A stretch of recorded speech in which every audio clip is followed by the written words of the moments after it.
31 दिसंबर 2023 की विदाई हो रही है और 2024 के 1 जनवरी की हम उसका आगाज कर रहे हैं। बहुत जल्दी आने वाली है। हमारे बीच में हमारे बीजेपी के कर्मठ सुनील जी भाटिया हैं।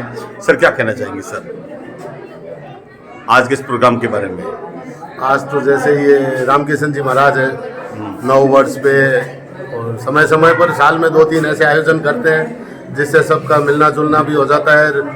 इनकी दरिया दिल्ली है और सबको इकट्ठा करते हैं। आज भी कम से कम 300 आदमी होगा इन्होंने यहाँ फंक्शन रखा है और सबको याद किया है, बराबर याद करते रहते। तो ये तो बहुत बड़े धन्यवाद के पात्र हैं इसके लिए।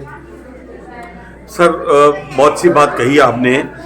मैं नारी शक्ति के पास आता हूँ। नारी शक्ति, मातृशक्ति मीना आसोपा किसी परिचय की मोहताज नहीं है, लगातार बीजेपी की कर्मठ रही हैं। मैडम जी, आज जो सबसे पहले तो आपको आपकी पार्टी के अंदर सुमित गोदारा साहब जो आए हैं इस वक्त मंत्री बन के, उसके लिए हार्दिक शुभकामनाएं बीकानेर फंटे की तरफ से। मैडम जी, आज आप पधारे हैं और इतना समय दिया आपने हमारे रामकिशन जी महाराज को, क्या कहना चाहेंगे मैडम? मैं तो यही कहना चाहूँगी रामकिशन महाराज जी को कि आप इसी तरह हर साल जैसे जैसे साल आज निकल ही रहा है और नया साल आने वाले, तो महाराज को बहुत बहुत बधाई देना चाहती हूँ कि आप सभी को इकट्ठा कर रहे हो और समाज के लोगों को बुला रहे हो इकट्ठा करके। एक नए साल में प्रवेश करने जा रहे हैं हम, और इस साल नए साल सभी के लिए बहुत शुभ हो, स्वास्थ्य अच्छा रहे और लोगों के अंदर इसी भावना के साथ सभी को एकजुट करके समाज को आगे बढ़ाए। इसी मेरा कामना है। मैडम, 2024 में खास हो हमको क्या संदेश देना चाहेंगे madam?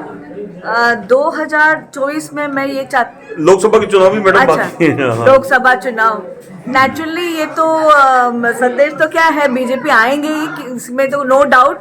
Modi ji full majority से आएंगे और मैं चाहती हूँ कि सारे लोग मोदी जी को जिताएं और हमारे भारत को आगे लाएं। और पार्टी का नाम, मतलब मोदी जी का नाम वैसे भी पूरा देश में दुनिया में रोशन है वो, तो नेचुरली 2024 बीजेपी का है। मैडम जी, एक बात और कहना चाहूंगा। चाणक्य जी, विदुर, चाणक्य जैसा दिमाग और विदुर जैसी मतलब तीव्र नती, जो उनकी जो आंखें नजरें हैं मैडम, किसी को विश्वास नहीं था कि हमारे मुख्यमंत्री साहब ये बनेंगे। मतलब इसके बारे में क्या कहना चाहिए? मोदी जी की रणनीति के बारे में क्या कहना चाहिए मैडम?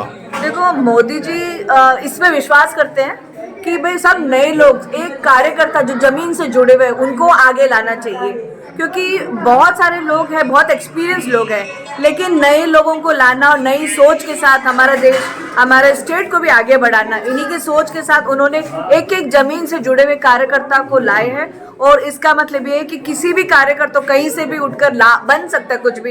ये बीजेपी को एक संदेश जाता है, तो सभी लोग मिलकर काम करना चाहिए। पता नहीं किसका नंबर कब लग सकता है, एनीबडी कैन, किसी को एहसास ही नहीं होता कि मेरा नंबर कब लग रहा है, वो कहीं बैठा है। हाँ, अचानक होता है। तो ये मैडम, ये क्या कि हमारे देश के लिए बहुत अच्छी क्या एक शुरुआत हुई है 2024 के अंदर, और हो सकता है 2024 के अंदर और कुछ भी अच्छी शुरुआत होगी। मैं सब नारी शक्ति, मातृशक्ति मीना आसोपा से मिल रहा था। मीना आसोपा किसी परिचय के मोहताज नहीं है, उसी हिसाब से जिस हिसाब से सुनील भाटिया किसी परिचय के मोहताज नहीं है, क्योंकि आज बीकानेर के अंदर जो हमारा क्या कि बूढ़ा शेर नहीं है, आज हमारा जवान शेर है। देव सिंह भाटी के दाएं हाथ हैं हमारे सुनील जी भाटिया साहब।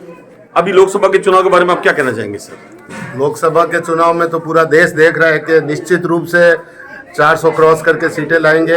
और एक बात मैं कहना चाहूँगा कि जहाँ से सबकी सोच समाप्त होती है, वहाँ से नरेंद्र मोदी की सोच शुरू होती है। बिल्कुल मन की बात कही, बिल्कुल। हाँ, और निश्चित रूप से जिस तरह से देश की अर्थव्यवस्था में या विश्व में पूरे में जो भारत का नाम किया है, वो निश्चित रूप से आगे बढ़ता जा रहा है। और निश्चित रूप से मैं फिर कह रहा हूँ कि 400 सीट क्रॉस करेंगे और भारत विश्व की, जैसे मोदी जी खुद कहते हैं कि विश्व की तीसरी अर्थव्यवस्था पे ला के खड़ा कर देंगे।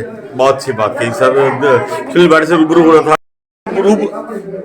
अब मैं रूबरू हो रहा हूँ उस अजीम शख्सियत से जिनका नाम है श्री रामकिशन उपाध्याय।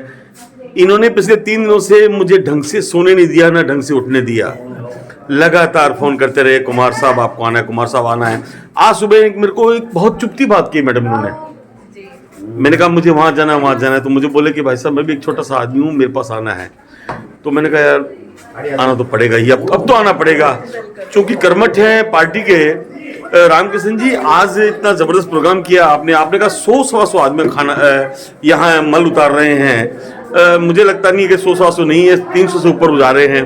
क्या कहना चाहेंगे? तो सर यही कहना चाहूँगा कि मेरी जो सोच है यही है कि हम सब भाइयों के साथ रहें, सब समाज के साथ रहें। रही बात राजनीति की, तो मैं राजनीति में 50 सालों से बीजेपी से जुड़ा हुआ हूँ, और मेरी सोच ये है, मेरे मोहल्ले में कई लोगों ने कहा था कि जेठानंद जी आज जीतने वाले नहीं है, तो मैंने उनसे साफ स्पष्ट कह दिया, अगर जेठानंद जी नहीं जीतेगा तो हम यहाँ रहना छोड़ देंगे, वरना आपको छोड़ना पड़ेगा। अगर कितना प्रगाढ़ विश्वास था आपका कि जेठानंद जी यहाँ से नहीं जीतेंगे।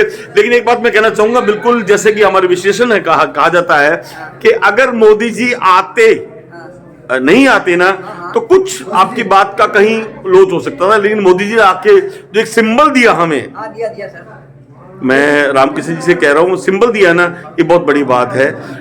इसके अलावा आप कुछ कहना चाहते हैं? देश की खास कौम को क्या कहना चाहते हैं? आज मल उतार रहे हैं आप, इतनी जबरदस्त भीड़ है, देखिए पीछे बच्चियां भी हैं, आने जाने बच्चों में, क्या कहना चाहेंगे? कुछ नहीं, ये कहना चाहता हूँ सर कि सब हमारे परिवार के हैं और हमारे भाई बंधु भी हो सारे। तो मेरी सोच यही है कि 2024 के अंदर मोदी जी जबरदस्त अपना शुरू करेगा। कितना अटल विश्वास है रामकिशन जी पे? 400 पार। कितना अटल विश्वास है रामकिशन जी, लगातार लगे हुए हैं और हम भी लगातार लगे हुए हैं। और पत्रकार के साथ साथ मैं एक छोटा सा, एक अदना सा आदमी हूँ, इसका के समाज सेवी के अंदर हूँ। मैं अपने सहयोगी अख्तर चूड़ी के साथ के कुमार आहूजा, बीकानेर फ्रंटियर, बीकानेर।